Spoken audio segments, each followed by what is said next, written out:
బుల్లితెరపై గతంలో big boss సృష్టించిన సంచలనం గురించి తెలిసిందే. ఈ సీజన్ కూడా అంతకు మించి అన్నట్టుగా దూసుకెళ్తుంది.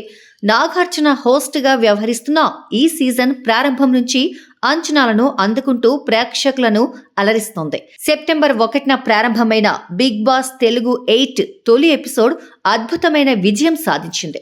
14 మంది కంటెస్టెంట్లతో ప్రారంభమైన ఈ సీజన్లో నాని, రానా దగ్గుబాటి, నివేదా థామస్, అనిల్ రావిపూడి వంటి సెలబ్రిటీలు పాల్గొనడం ప్రత్యేక ఆకర్షణగా నిలిచింది. జంటలుగా కంటెస్టెంట్లను పరిచయం చేయడం వంటి కొత్త ప్రయత్నాలు ప్రేక్షకులను ఆకట్టుకున్నాయి. బిగ్ బాస్ తెలుగు 8 తొలి ఎపిసోడ్ 18.9 టీఆర్పీ రేటింగ్ను సాధించడం ద్వారా గత రికార్డులను బద్దలు కొట్టింది.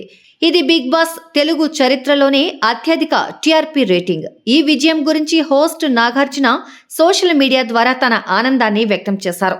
జంటలుగా కంటెస్టెంట్లను పరిచయం చేయడం వంటి కొత్త కాన్సెప్ట్లు ప్రేక్షకులను ఆకట్టుకున్నాయి. నాని, రానా దగ్గుబాటి వంటి స్టార్లు ఇప్పటికే ప్రసారమైన ఎపిసోడ్స్లో సందడి చేయడం, నాగార్జున ఎనర్జెటిక్ హోస్టింగ్ కూడా టీఆర్పీకి కారణంగా అంచనా వేస్తున్నారు నిర్వాహకులు. మొత్తంగా మున్ముందు బిగ్ బాస్ ఎలాంటి సంచలనాలు సృష్టిస్తుందో చూడాలి.